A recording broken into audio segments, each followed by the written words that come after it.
Vous imaginez sûrement Londres, ce beau pays libre, l'Angleterre, où tout cela n'existe plus. C'est terminé. Les hommes musulmans représentent 3% de la population britannique. Ils sont responsables de 90% des groupes d'hommes qui violent des enfants. Le pays est en train de s'islamiser. La culture disparaît. Nous avons l'impression d'être attaqués.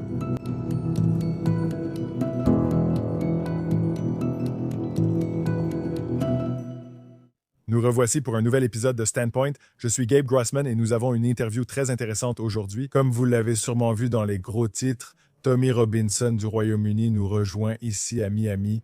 Tommy Robinson, cherchez-le sur Google et vous allez vous dire pourquoi l'avoir invité dans votre émission ou podcast. Mais il s'avère qu'il semble y avoir un énorme fossé, une énorme différence entre la façon dont il est étiqueté et ce qu'il fait réellement sur le terrain. Beaucoup le qualifient d'extrémiste d'extrême droite emprisonné. Avant de dire simplement qu'il a été emprisonné, informez-vous sur les raisons. La situation au Royaume-Uni est très complexe, avec une forte atteinte à la liberté d'expression. Des personnes sont emprisonnées pour leurs propos ou parce qu'elles refusent de donner le mot de passe de leur téléphone. Il est donc impossible de critiquer le gouvernement. Il est interdit de s'exprimer contre la situation du pays. C'est réel et ça se passe en ce moment, et ce que Tommy Robinson fait en grande partie, c'est mettre en lumière l'islamisation de l'Europe et du Royaume-Uni. Et ce n'est pas un sujet agréable à aborder. Les gens n'aiment pas en parler, surtout en Europe, mais aussi ici. Personne ne veut être étiqueté de quoi que ce soit. Et Tommy en parle dans notre entretien. Personne ne veut être qualifié de raciste, c'est certain, ou d'intolérant contre quoi que ce soit. Je ne le suis certainement pas et j'essaie d'être nuancé sur ce qui se passe, mais cela ne veut pas dire qu'on ne peut pas parler des problèmes au fur et à mesure qu'ils surviennent. C'est un entretien très intéressant. Nous n'avons pu parler que de certaines choses. D'abord, il faut comprendre ce qui se passe au Royaume-Uni concernant les lois sur la parole en ligne ou les discours de haine, comme ils les appellent là-bas, et l'islamisation. Nous n'avons pas vraiment abordé le sujet, mais il existe une pandémie de viols collectifs en Europe et au Royaume-Uni. Les controverses autour de Tommy Robinson, nous parlons de la façon dont il a été banni des réseaux sociaux, pourquoi il a été banni des réseaux sociaux. Il est revenu, mais reste démonétisé sur la plupart des plateformes. Pourquoi? Nous abordons aussi Israël et sa relation avec la communauté juive. J'ai rencontré Tommy Robinson à Jérusalem lors de son voyage. Nous parlons du voyage qu'il a fait, de ce qu'il y faisait et avec qui il a parlé en quelque sorte. Puis, nous relions tout cela ensemble. À propos de ce qu'il essaie vraiment d'accomplir avec le travail qu'il fait, il met sa vie en danger, vraiment, chaque jour, en essayant de révéler ce qui se passe. Et selon ses propres mots, il essaie de sauver son pays, le Royaume-Uni, mais il a aussi beaucoup de messages pour le reste de l'Occident.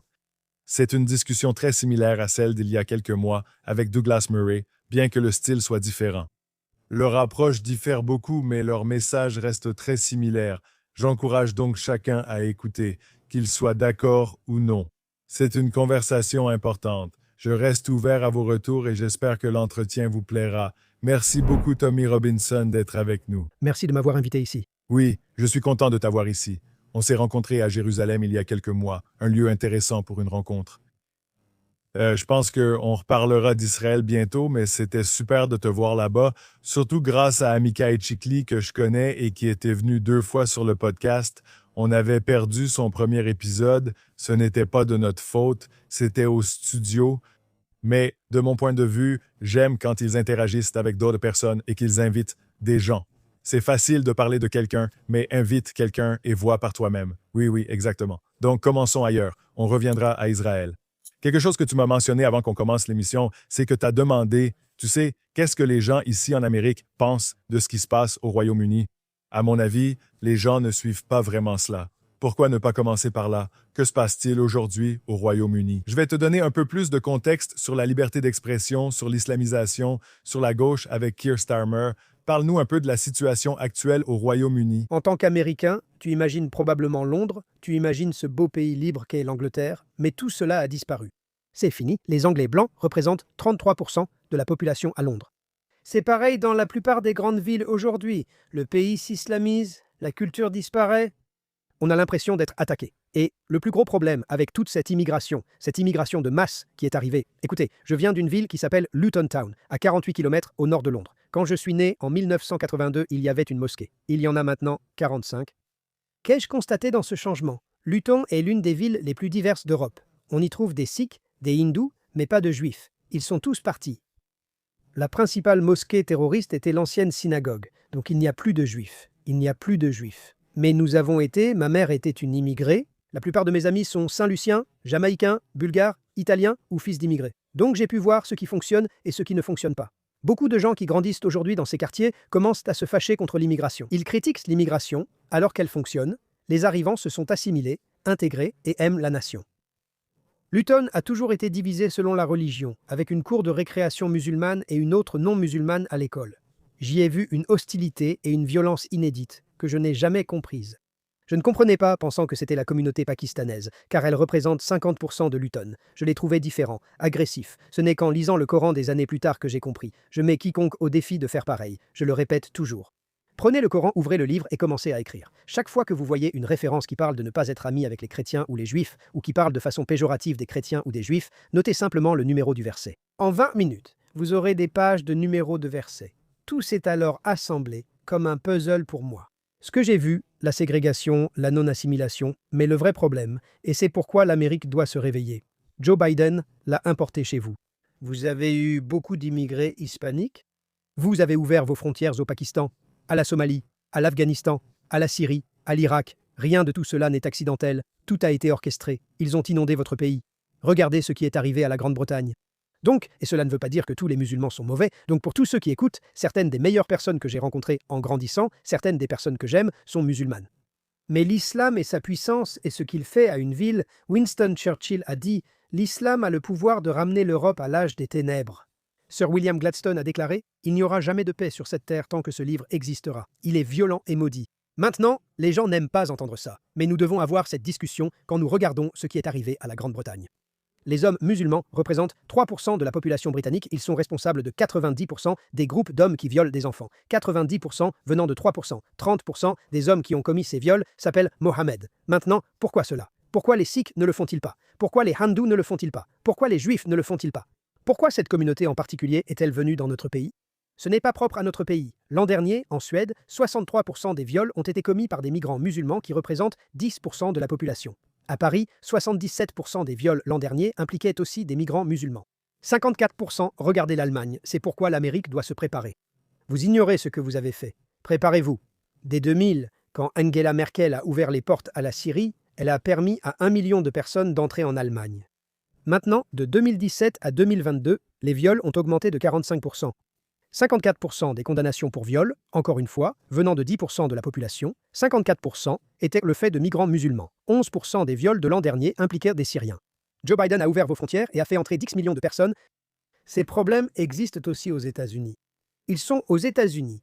Il faut anticiper et gérer cela, car ils les ont importés. Je pense que la situation somalienne et les fraudes vous ont déjà servi d'avertissement. Vous avez reçu cet avertissement. La Somalie est l'un des pays les plus chauds du monde. Pourquoi ont-ils atterri au Minnesota, à votre avis? On pourrait penser qu'ils arrivent en Amérique et choisissent l'endroit le plus froid des États-Unis. On les y a placés. Et c'est cette importation qui maintenant, ça ressemble à un complot. Ce n'en est plus un, on le sait. L'Espagne le fait maintenant. Beaucoup de ces organisations de gauche inondaient le pays. Dans chacun de vos États clés, le taux d'immigration a grimpé de plus de 700%. Ils ne voulaient pas d'un autre État clé.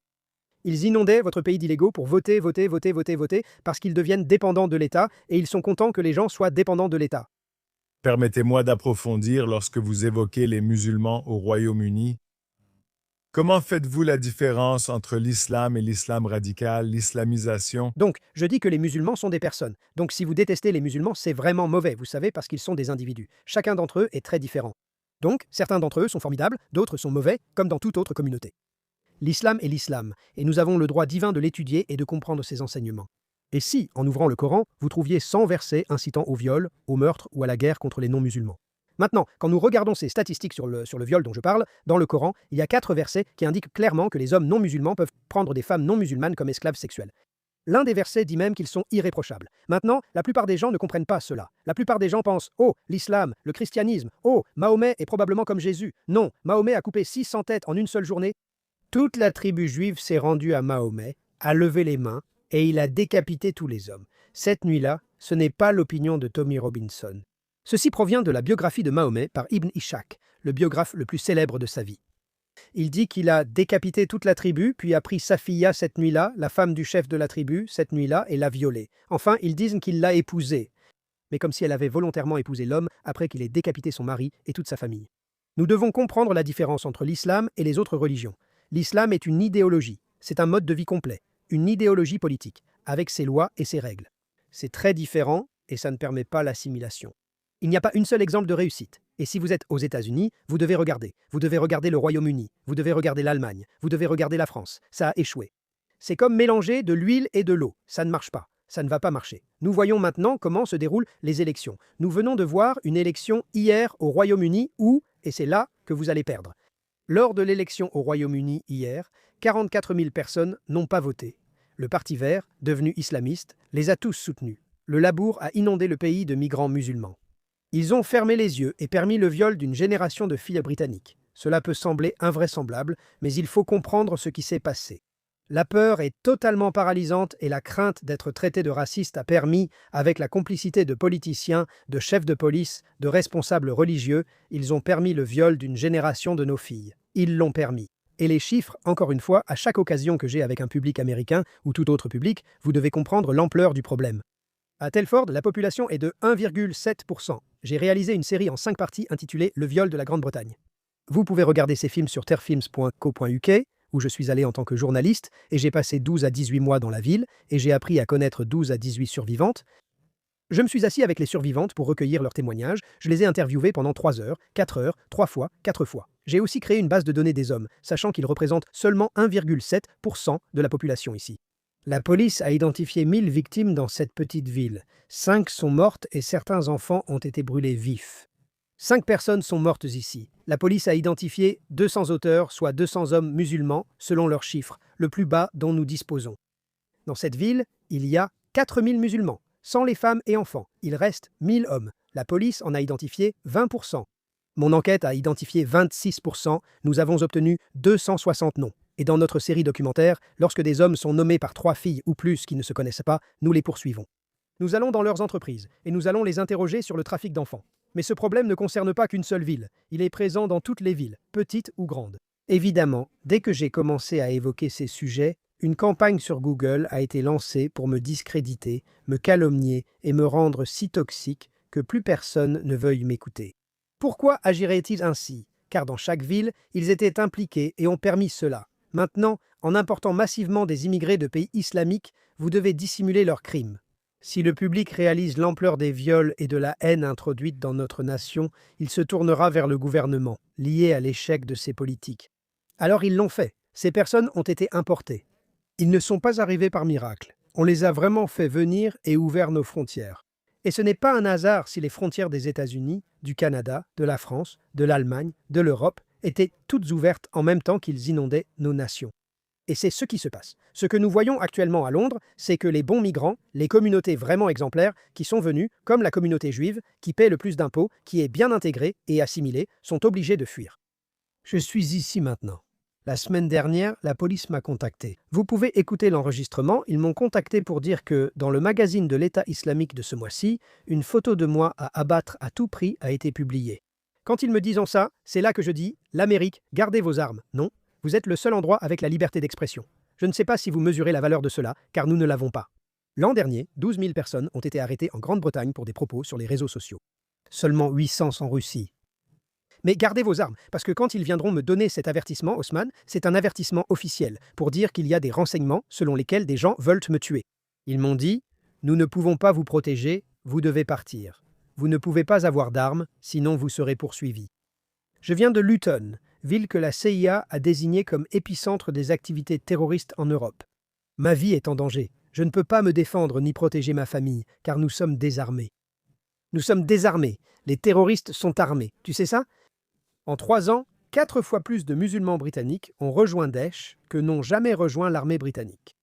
Il y a un problème. 40 000 musulmans britanniques figurent sur la liste de surveillance antiterroriste. Laisse-moi te poser une question, Tommy. C'est difficile d'intervenir. Il y a quelque chose auquel je continue de penser, c'est que, tu sais, l'Angleterre n'est pas, le Royaume-Uni n'est pas comme les États-Unis. Comme tu l'as mentionné, en ce qui concerne la liberté d'expression, des gens se font arrêter pour avoir dit des choses qu'ils jugent provocatrices, qu'ils estiment susceptibles de causer des problèmes. Je veux dire, ils utilisent ces critères ambigus. Je regardais ça aujourd'hui. Ce sont vraiment des critères ambigus. Ils sont principalement utilisés contre des gens de droite qui sont...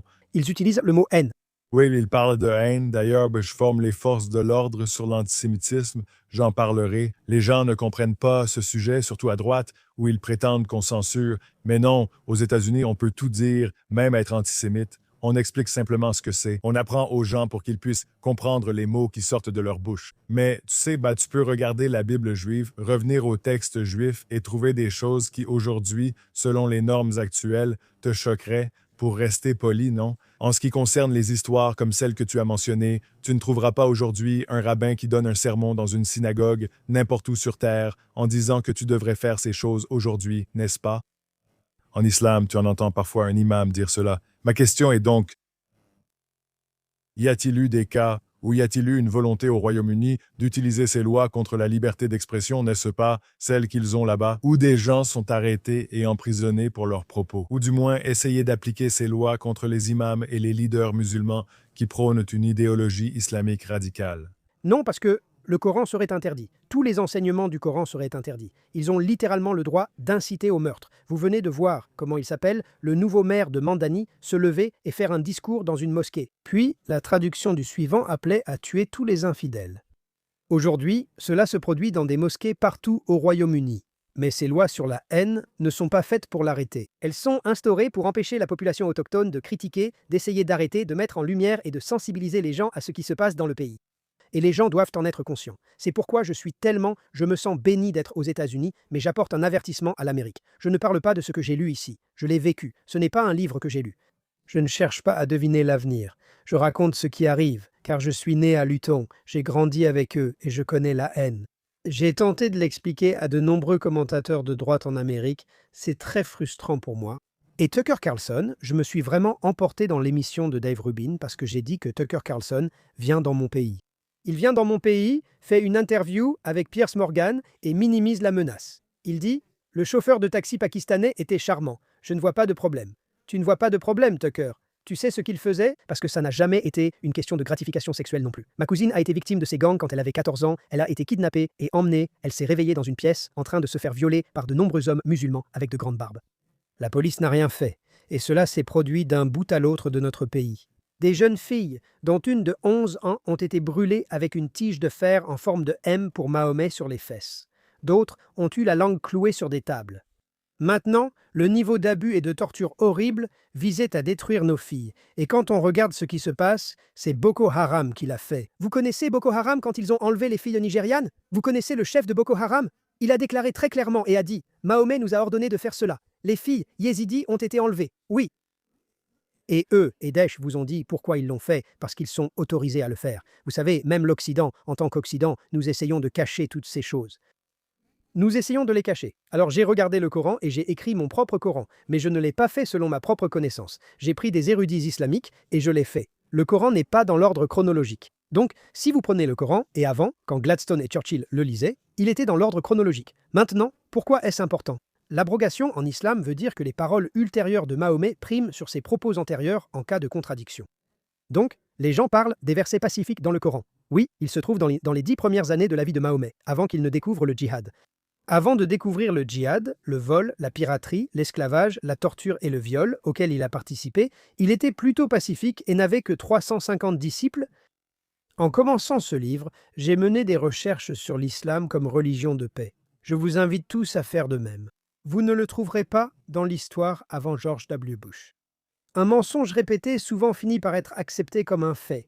Par exemple, on entend sans cesse que l'islam est une religion de paix, alors que ce n'est pas le cas. Quand on regarde les anciens premiers ministres, dirigeants américains, chefs militaires et le clergé, que ce soit aux États-Unis ou en Grande-Bretagne, tous, de Gladstone à Churchill, ont dit la vérité sur l'islam. Parce que le rôle d'un dirigeant d'une nation est de s'assurer que son peuple est éduqué et averti en cas de danger. Actuellement, nous n'éduquons ni n'avertissons face au danger, nous le cachons. Savez-vous ce que signifie Boko Haram? Vous le savez? On dit que c'est contre l'Occident, que Boko Haram signifie contre l'éducation occidentale, mais ce n'est même pas leur vrai nom. J'ai été choqué. En étudiant cette organisation terroriste, nous l'avons nommée ainsi en Occident, alors que son vrai nom est Application des enseignements de Mahomet. Nous tentons de masquer l'origine de ces problèmes. Évidemment, j'ai creusé ce sujet.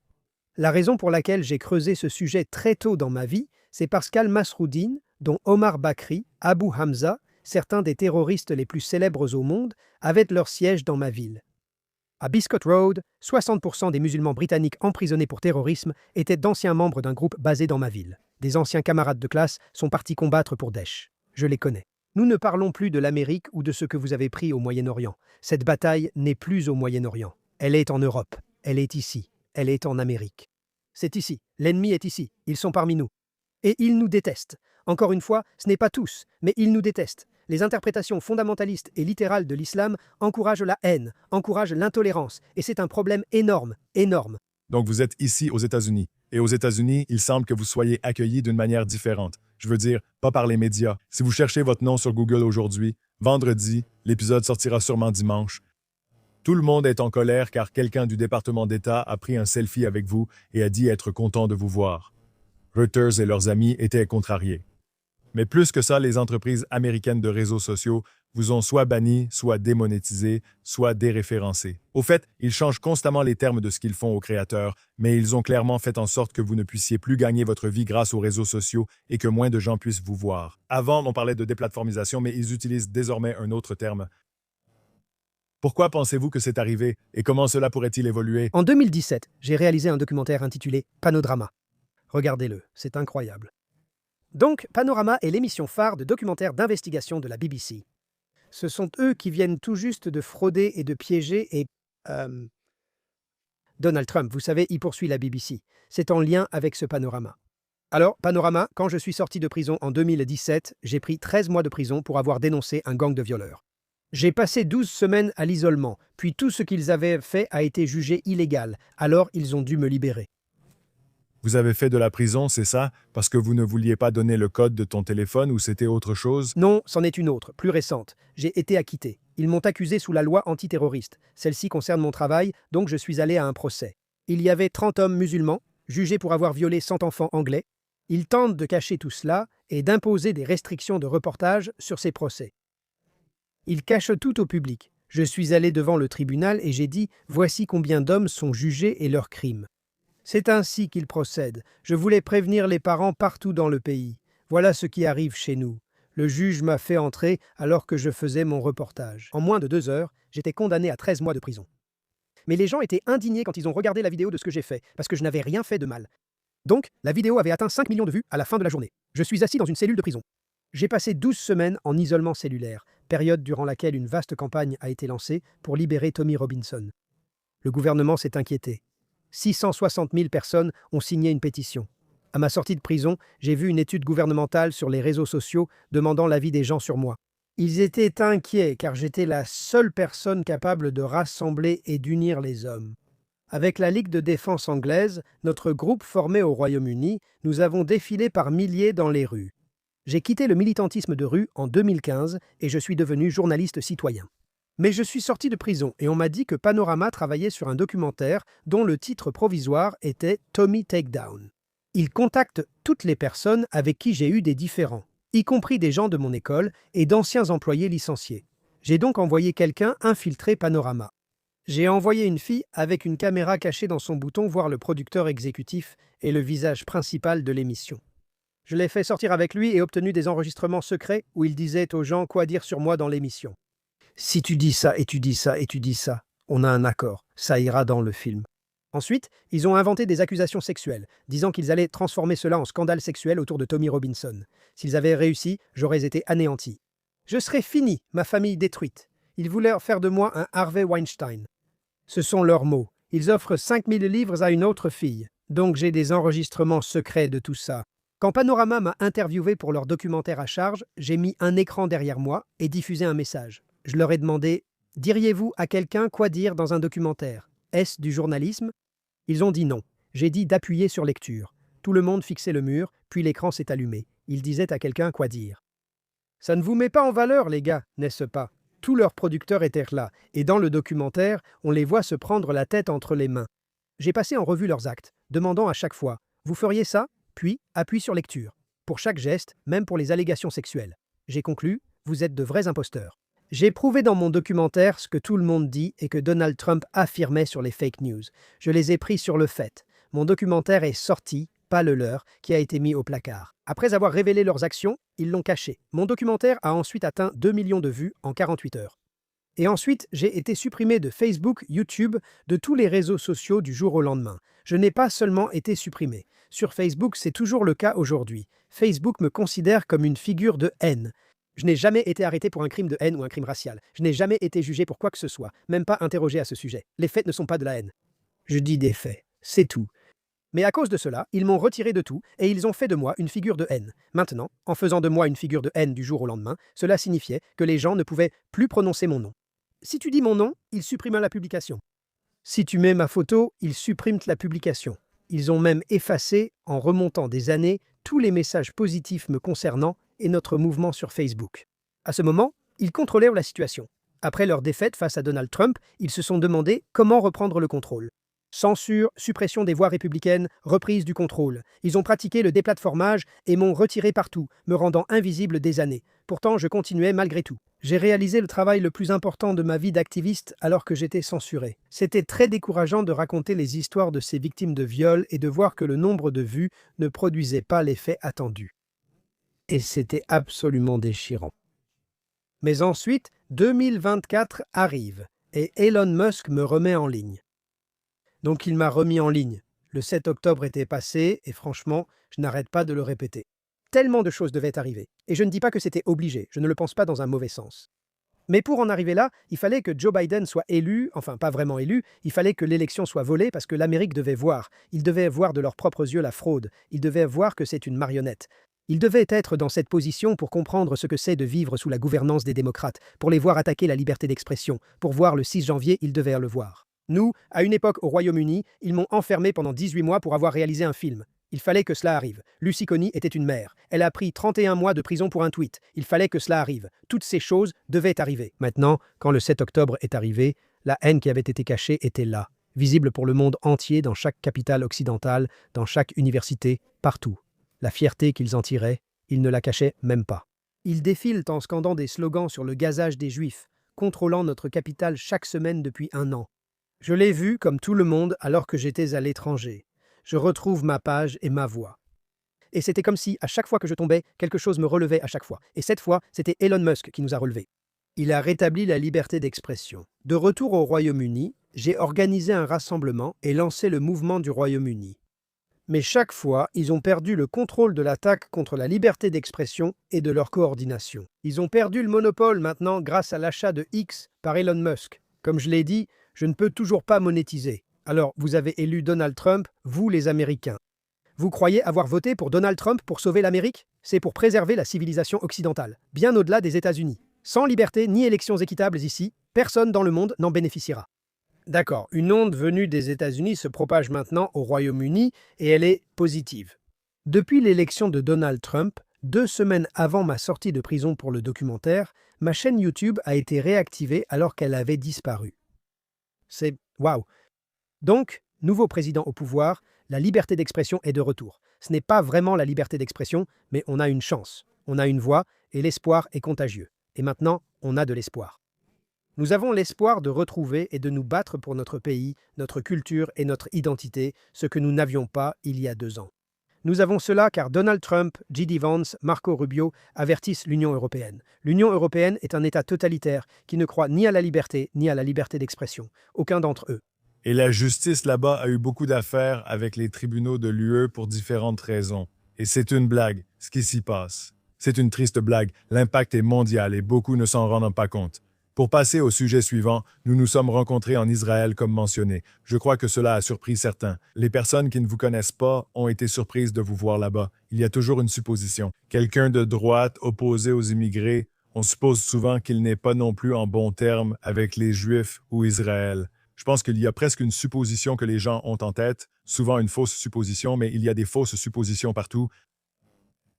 Beaucoup de gens étaient ravis que vous soyez là et tout le monde était heureux. Et ceux qui ne savaient pas ont été surpris par votre chaleur envers le peuple d'Israël. C'était tellement évident. Les vidéos de vous marchant dans les marchés, discutant avec les gens. Aussi, en tant que juif, j'étais fier de voir comment vous avez été accueillis par le peuple d'Israël de mon point de vue. Oui. Parlez-moi un peu de vous. C'était votre première fois en Israël. Non, ce n'était pas la première fois. Les gens disent « Oh, il a été capturé par Israël ». Et cette accusation d'être financé par Israël ou par l'argent sioniste est très intelligente, parce qu'elle fait que Les gens ont trop peur de dire la vérité. Chacun pense, je ne veux pas être accusé de ça. C'est une accusation forte, car elle offre aux musulmans une excuse pour tout, puisqu'ils rejettent tout sur le Mossad. Tout, les attaques djihadistes, criaient Allahu Akbar, citaient le Coran. Il pleut, c'est le Mossad. Tout est leur faute. Mais ensuite, quand ils disent ça, si vous suivez mon parcours depuis la création de mon organisation, j'ai toujours soutenu Israël. La raison, c'est que j'ai regardé Geert Wilders et j'ai écouté Geert Wilders, puis je suis allé en Israël, mais j'ai observé Geert Wilders et j'ai grandi à Luton. Donc, en grandissant, je vais vous donner un exemple. Il y a une communauté juive, l'une des communautés religieuses orthodoxes, et ils vivent dans un couvent à la périphérie de Luton. J'étais un gamin turbulent, et mes amis aussi. On sortait et on se faisait courser par n'importe qui. On traînait partout, on causait un peu de problèmes comme des enfants. Luton, élue ville la plus dure de Grande-Bretagne, est difficile, mais authentique. On y vit la vraie vie. Donc on était dehors à se faire courser. Je me souviens qu'on était là-bas, à la campagne, en périphérie de Luton. Mon pote m'encourageait. Ma mère serait si fière, tout en jetant des trucs sur ce couvent. Je me disais, ta mère serait fière, la mienne me tuerait si elle savait ça. J'ai dit, oh, pourquoi ta mère serait-elle fière? Juif, juif, il était musulman. Juif, juif. Donc j'ai appris très tôt. Il y avait une famille juive qui se souvenait de l'Holocauste devant la mairie de Luton. Je m'en souviens car ils avaient une fille de 5 ou 6 ans. Alors qu'ils commémoraient l'Holocauste, des hordes de musulmans d'Al-Muhajiroun sont arrivés. Et la famille a dû se barricader à l'intérieur de la mairie. Et j'observais ce même groupe. Donc, en regardant ce groupe, Al-Muhajiroun, qui est le groupe que nous avons combattu, que le gouvernement a ensuite classé comme organisation terroriste. Nous avions raison dans ce que nous disions. Je les ai vus sortir de Bury Park et ils faisaient un rassemblement pro-Gaza. Et je m'intéresse à l'islam parce que ça détruit ma ville. Khaybar, Khaybar. Et je me demande, qu'est-ce qu'ils scandent? Et toute la communauté est démenée à l'avant par les djihadistes radicaux, le groupe. Ils sont des milliers. Et ils défilent encore une fois pour Gaza. Et c'est là que j'ai regardé Khaybar, Khaybar. Ils défilaient et scandaient des slogans sur le massacre des Juifs par Mahomet. J'avais vu tout cela en grandissant et entendu la haine des Juifs chez les musulmans à l'école. Ils les détestaient. J'avais vu tout cela, et j'ai alors fait le lien avec le fait de vivre à Luton, entouré d'une communauté hostile et agressive. Donc j'ai voyagé pour comprendre. Je n'aime pas être ignorant sur certains sujets. Le Coran, je m'y suis plongé. Je l'ai compris. J'ai lu la vie de Mahomet par Ibn Ishaq. Je connais ce livre par cœur. Je le connais. Quand j'ai évoqué l'abrogation dans le Coran, notre Coran est devenu un best-seller. Mais ce n'est pas mon avis. Toutes les sources sont référencées en note de bas de page. Cela provient des érudits islamiques. Et la raison pour laquelle c'est important, c'est que vous ouvrez le livre et chaque verset pacifique a juste une petite ligne à côté. Ensuite, nous avons le verset qui le remplace. C'est juste pour que vous puissiez comprendre. Ce que nous avons fait, c'est que nous avons mis en gras tous les versets importants, tout ce qui concerne le viol, le meurtre ou la guerre. Donc, quand vous ouvrez le livre, ce sont juste les passages en gras qui ressortent. Franchement, il suffit de 2 minutes pour saisir le sujet du livre. Ça vous prend 2 minutes. Donc, je regarde tout ça. Je vois toute cette haine. Et puis je me dis, je parle de l'islam parce que je connais l'islam. Quand je parle avec la plupart des gens, je pense, tu défends quelque chose que tu ignores et tu me traites d'ignorant? Tu n'as aucune connaissance de l'histoire de l'islam ou de Mahomet. Tu n'as aucune connaissance de 1400 ans de djihad. Tu ignores tout, comme ceux qui parlent du sionisme et d'Israël. Tu crois que la guerre a commencé en 1948? C'est insensé. 45 pays sont tombés dans des conflits civils. Nous les avons tous perdus. Regardez les pourcentages de chrétiens. Et aux chrétiens d'Amérique qui s'expriment pour l'Iran, la Palestine ou d'autres groupes, en Syrie, la population chrétienne est passée de 23% à 1% et en Irak de 26% à 0,2%. Regardez les chiffres des chrétiens. Savez-vous quel est le seul endroit où la population chrétienne a augmenté? C'est en Israël. Donc je trouve tout cela complètement fou. Mais je suis allé en Israël et je voulais y aller parce que je me suis dit que je devais savoir. Si je vais parler de ce sujet, je dois savoir. J'ai voyagé en Israël, payé de jeunes musulmans et risqué ma vie. J'étais alors l'une des voix les plus critiques contre l'islam. Je menais le principal mouvement de protestation de rue en Europe contre l'islam. J'avais reçu des mises en garde officielles concernant Al-Shabaab, des menaces de mort, des menaces terroristes. 6 musulmans ont été condamnés à 30 ans de prison. Ils ont été arrêtés avec des armes et des bombes alors qu'ils venaient pour me tuer. J'ai voyagé et trouvé un camp de réfugiés du Fatah à Bethléem. J'ai payé puis je suis allé avec mon ami d'école Dean, un Jamaïcain. Il aime l'histoire, alors j'ai proposé « Allons en Israël poser des questions ». Et je suis allé là-bas et j'ai dit « D'accord, j'ai rencontré ces jeunes musulmans ». J'ai demandé à passer une journée dans ce camp de réfugiés et proposé de payer pour y entrer. Je veux juste observer et poser des questions. Ils ignoraient qui j'étais. Ils ont accepté. J'ai alors proposé à mon pote d'aller dans ce camp de réfugiés contrôlé par des terroristes. Il m'a répondu « De quoi tu parles ?» Pourquoi je ferais ça? Eh bien, Dean, moi je le fais, tu viens avec moi, mec, mais j'ai besoin de poser des questions, et on y est allé, et j'ai des vidéos de tout ça. Quand j'y vais, je marche parmi ces musulmans. C'est un réfugié de 4e génération. Il dit « Mes enfants seront la 5e génération, les leurs la 6e. » Le peuple palestinien a reçu 2 à 3 fois plus d'argent que l'Allemagne après la Seconde Guerre mondiale pour sa reconstruction. Nous devrions vivre dans des palais. J'ai demandé « Qui vous opprime ?» Je continuais à demander « Qui vous opprime ?» Je pensais qu'ils diraient Israël. Ils ont dit l'autorité palestinienne. J'ai demandé « C'est qui ?» Ils ont répondu « C'est eux qui nous gouvernent. » Il a expliqué en montrant des photos des fresques sur les maisons pendant la promenade. Elle, une femme, a commis un attentat suicide dans un bus. Oui, toutes ces familles vivaient dans ce seul camp. Et sur les murs des maisons, c'est là où ils habitaient. Et puis il a expliqué qu'il les paie pour toujours.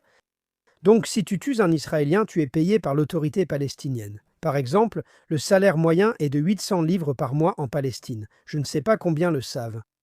On appelle ça « pay for slay », mais personne ne le sait. 800 livres par mois. L'autorité palestinienne te versera 4000 livres par mois à vie si tu tues un Israélien. Donc, quand il tue un Israélien, attends, laisse-moi bien comprendre. Quelqu'un part de ce camp. On entend maintenant que la pauvreté cause l'extrémisme. J'ai alors des enfants, tout comme mon ami Dean.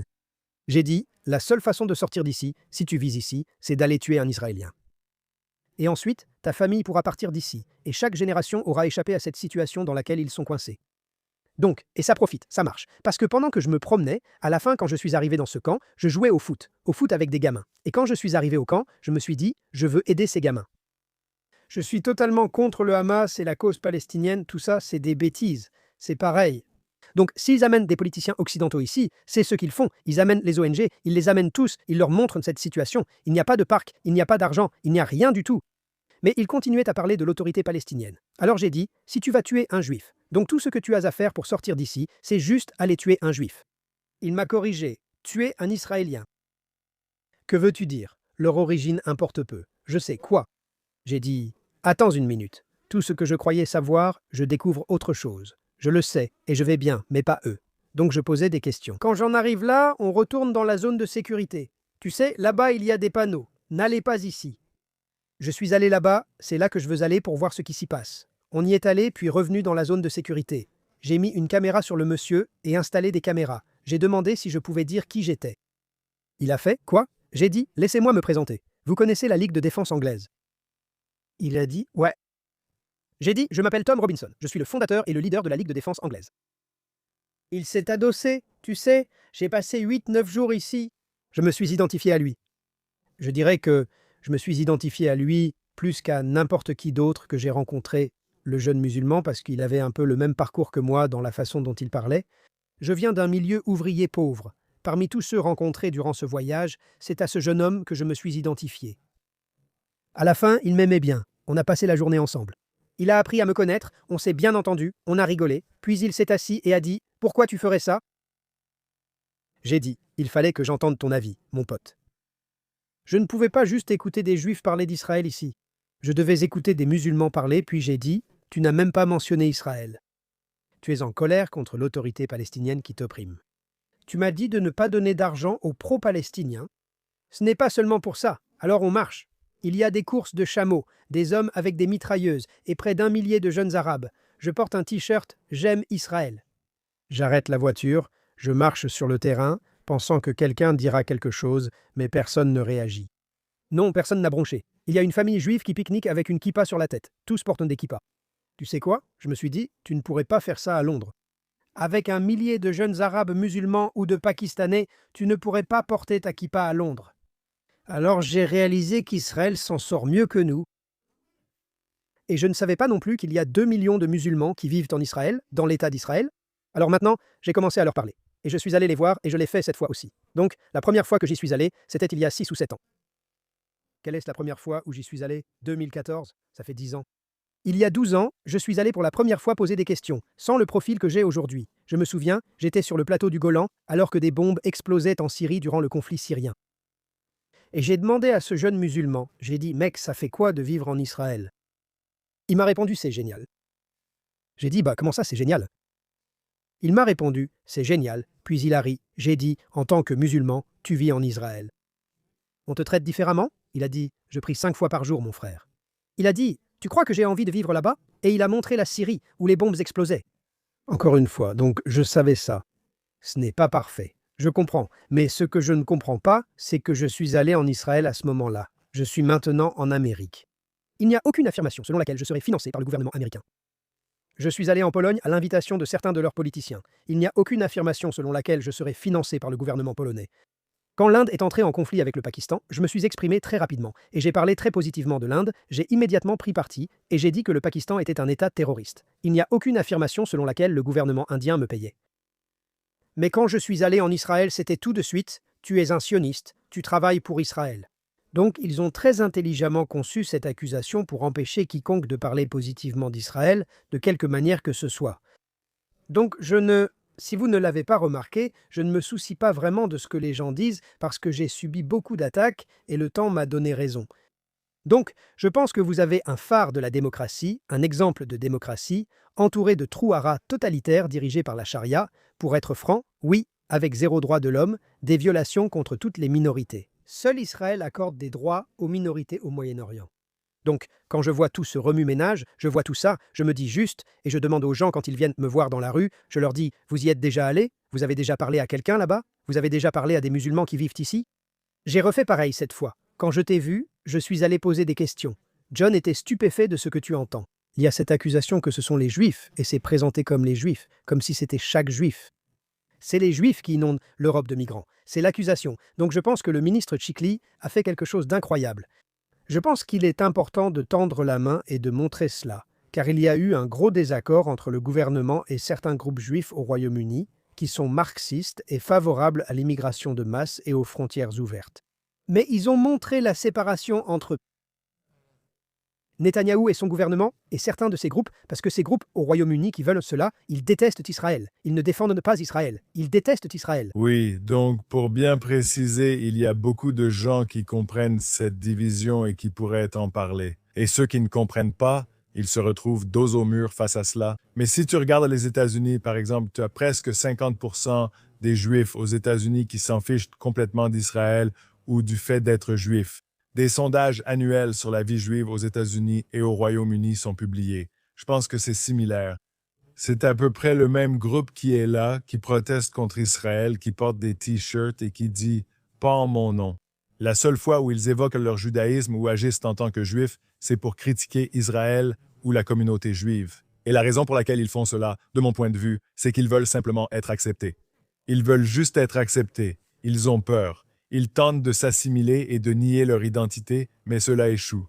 Ces gens disparaissent. Les groupes qui se développent sont ceux présents ici, en Floride du Sud, à New York et ailleurs. Tout s'effondre parce qu'ici, ce que vous trouvez dans cette communauté où vous êtes assis aujourd'hui, ce sont des communautés fortes, fières, pratiquantes, religieuses et pro-Israël. Nous n'avons pas ce type de problème. Cette distinction est parfois difficile à percevoir de l'extérieur de la communauté juive. Les gens disent « Regardez les chiffres ». Oui, mais il faut les comprendre. Regardez une carte. Israël est minuscule. Il existe 55 pays islamiques. Pourquoi les Juifs n'en auraient-ils pas un? Je ne comprends pas. Je me demande de quoi il s'agit, parce qu'ils ont une patrie. Donc en fait, tu es complètement contre le fait que les Juifs aient une patrie. Et puis quand ils disent que, c'est Israël qui inondait l'Europe. Alors, laisse-moi comprendre ça. Donc, Israël change intentionnellement la démographie des nations européennes pour les inonder de musulmans afin que les musulmans prennent le contrôle de l'Europe. Donc ils ont plus d'ennemis. Où cela place-t-il Israël? Ensuite, ils sont anéantis car entourés par le monde islamique opposé aux Juifs. Je ne comprends pas, enfin si, il faut voir son raisonnement jusque-là.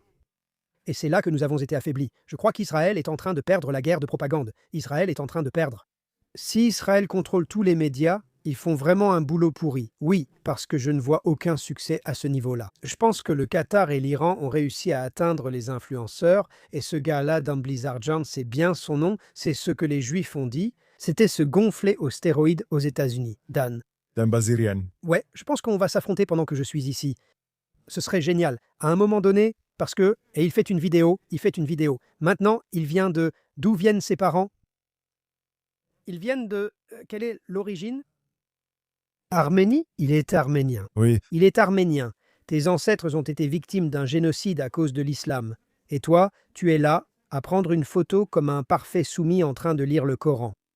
Et je me dis juste, qu'est-ce que tu fais? T'as vendu ton âme. Et j'en vois tellement comme Sneeko. J'en vois tellement ici qui sont influents. C'est ça le problème. Le problème. Ils sont influents. Mais les Américains ne comprennent pas ce que c'est de grandir en Europe.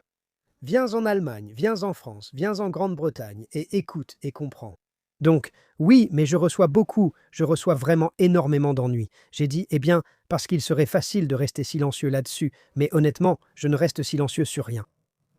Je pense que c'est un avantage. C'est là où je voulais en venir avec deux remarques. D'abord sur l'influence de toutes ces voix. Il suffit de regarder le nombre de personnes de moins de 30 ans, quel que soit leur parti politique, et la façon dont ils voient les choses aujourd'hui.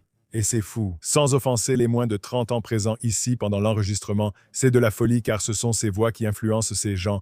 Et c'est vraiment ça contre quoi on se bat ici en Europe et partout dans le monde. Il est à la mode de détester les Juifs. Il est à la mode de détester le capitalisme. Il est à la mode de détester les gens qui réussissent. Observez le débat au sein du Parti démocrate où ils discutent pour savoir qui est le plus pauvre, qui a le moins d'argent, de succès ou qui a le moins travaillé. Si vous réussissez, c'est d'une certaine manière perçu comme quelque chose de négatif. Pour conclure, je vous remercie et souhaite encourager le public. Il existe divers auditeurs. Certains apprécieront votre présence, d'autres se demanderont pourquoi vous êtes là.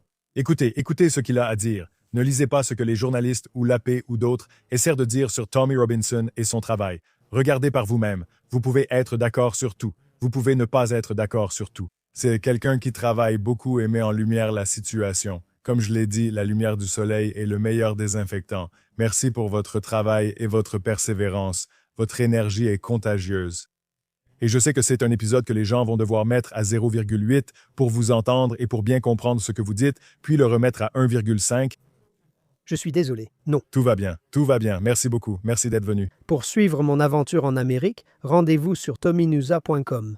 J'y partage mon parcours à travers les États-Unis, une chance que je n'imaginais pas vivre.